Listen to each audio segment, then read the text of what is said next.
Сабақтың тақырыбы жердің пайдасы мен зияны. Балалар, суретке назар салып қарасаңыздар, жердің пайдасы мен зияны туралы көрсетілген. Жерге нақтырақ тоқтала кететін болсақ, жел ауаның жер бетіне қатысты көбінесе горизонталь бағытта қозғалуы метеорологияның негізгі ұғымдарының бірі болып табылады. Балалар, жердің пайдасына тоқталатын болсақ, желдің қандай пайдасы бар?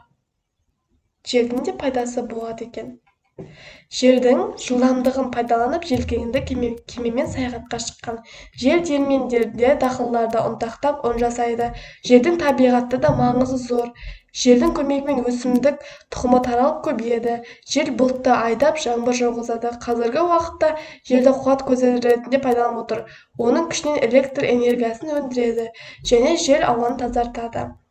Балалар, жердің пайдасы мен қоса зияны бар екенін де ұмытпайық. Енді зиянды жағына тоқтала кететін болсақ, бірінші зиянды жағы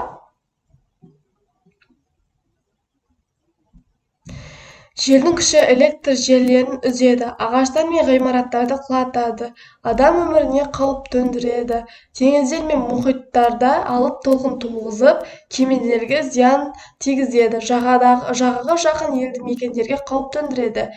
Есте сақтайық.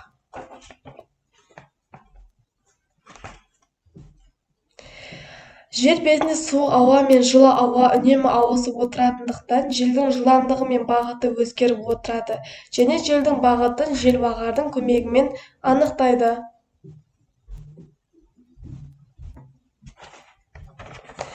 Жер шарында тұрақты, яғни үнемі бір бағытта соғып тұратын желдер бар. Біздің елдегі тұрақты желдер Арыстанды, Қарабас, Мұғалжар, Ебі, Сайхан, Шілік, Атырау. Бұлар ең ірілері. Негізгі 23 жел анықталған.